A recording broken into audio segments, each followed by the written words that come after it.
Good day everyone, and today we're going to discuss anti-globalization movements in depth. For the table of contents, the first topic that we will discuss is the concept of globalization. Next will be the first article assigned, which is Globalism's Discontent by Joseph Stiglitz. And lastly, Counterhegemonic Globalization by Peter Evans. And we will end this presentation with a conclusion. The concept of globalization has been viewed in two different perspectives, as a provider of opportunities for all and as a cause of various issues such as inequalities.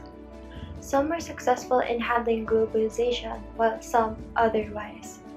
The differences in these situations is how globalization is handled by countries.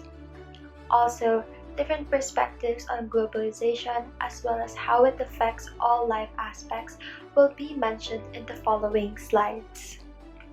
For some, globalization has been a source of various opportunities, and these benefit comes from their ability to control it through knowledge.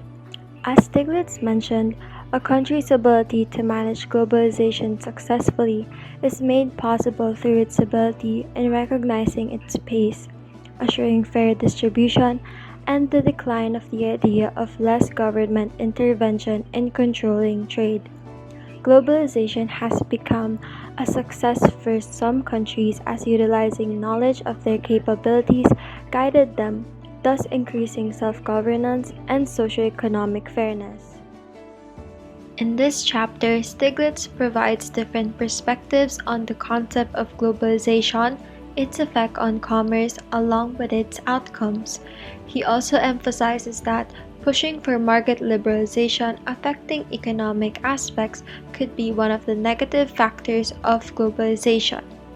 Thus, Stiglitz ended the chapter by stating that there is a need for significant reformations in the global economic context. As mentioned, furnishing opportunities were made possible by globalization. However, hidden conflicts in this idea reveal an existing imbalanced distribution of these benefits, resulting in economic problems.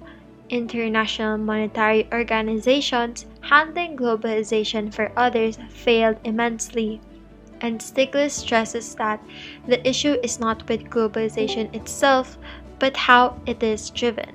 For example, in the Battle of Seattle 1999, there was a lack of consensus and democracy as industrialized states were excluding developing countries as an advantage for their self-interest in reforming terms for global trade.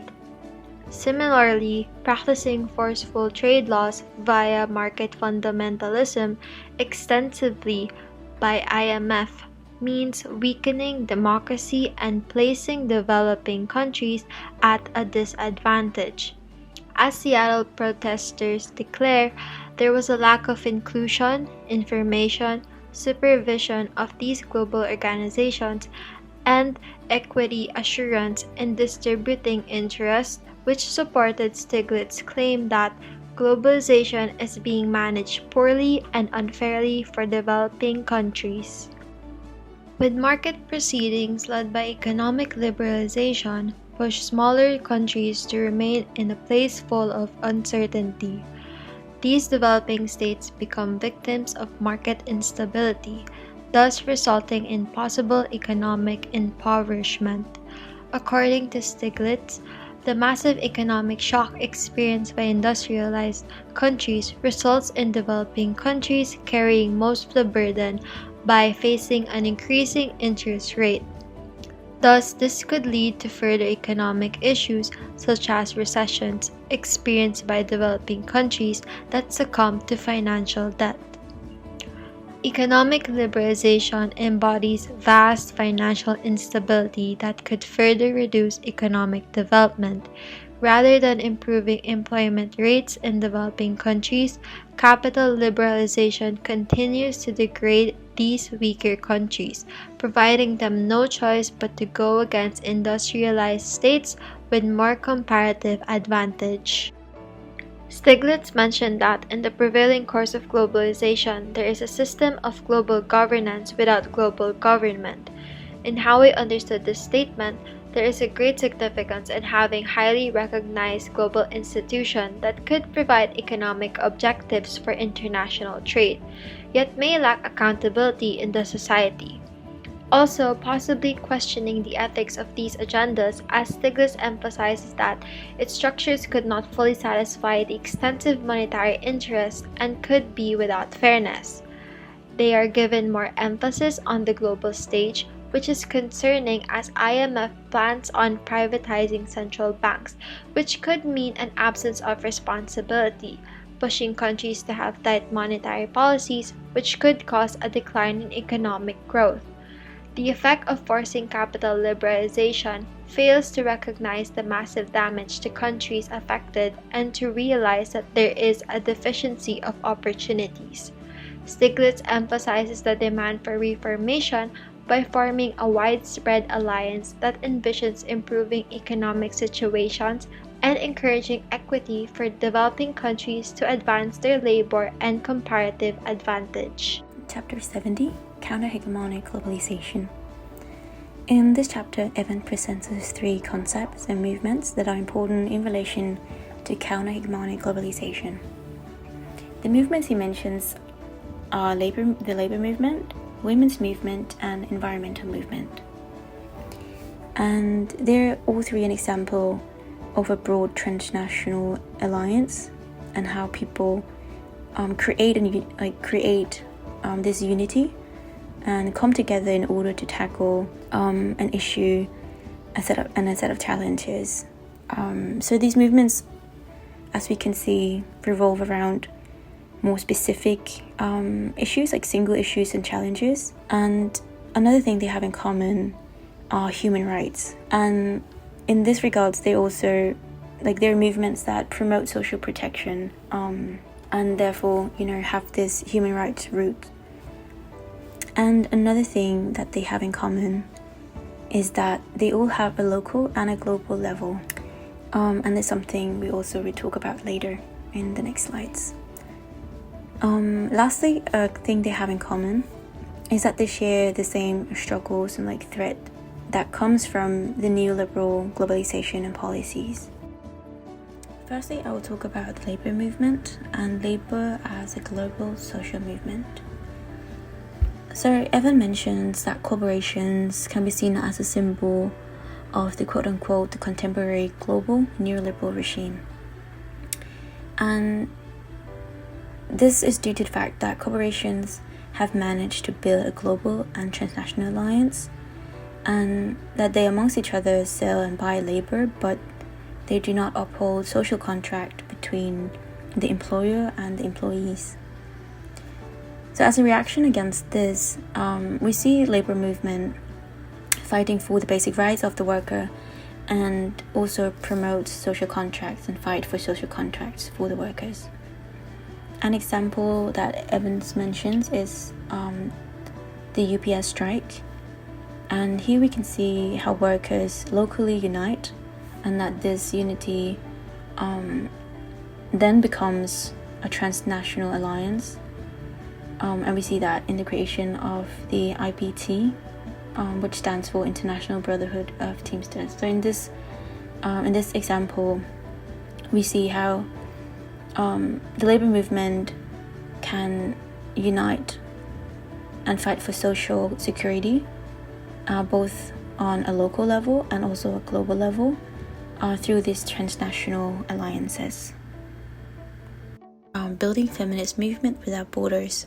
And Sir Evans mentions that women's movement plays a significant role in the global movement for counter-hegemonic globalization. He mentions that it's significant because it shows a range of transnational movements and also their widespread ability to unite. But transnational feminism has also faced some problems and some struggles, and has struggled with forming its politics because it revolves around human rights and women's rights. And this struggle it has faced is due to the neoliberal neoliberalism and its structural system that contains a gender bias. And what Evans mentions is that there's an inbuilt gender bias.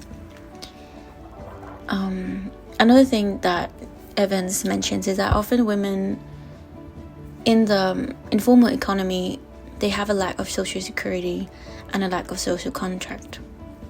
In this way, also the movement shows, or the movement promotes human rights and fights for these social contracts and social security for these women. And yes, so another thing is that women's movements are related to the labor movement, and this is also why Evans points to this movement as very significant. An example that he mentions is, I hope I say it right, SWEA, but this isn't like a labor movement, labor organization that has adopted the concept of feminism without borders. The last one is the environmental movement and global local environmentalism. So Evan mentions that this movement is, or can be counted as one of the movements that has had the most success, and he explains that this movement has a universal ideology as it concerns the planet, it concerns all of us, like everyone. And another thing that has made it successful is the fact that this movement has scientific data and analysis behind it. And this scientific background, or like data, really serves as a clear advantage against any form of criticism, or he even mentions degradation by state or also coercions. So even though this movement is counted as one of the most successful transnational movements, it also does have some challenges, and he mentions the difference between North and South and their different approaches, where he mentions the North as this conservationist. They have this conservationist agenda, whereas the South has more focus on sustainability, and in that way, that their aim is sustaining local resource-dependent communities so they can live off the natural surroundings. So this goes against the conservationist approach. So these are some of the challenges that the environmental movement does face, even though it is a very visible and successful movement. And to wrap up our presentation, we would like to present these two questions that you can think about after reading the chapters and listening to our presentation.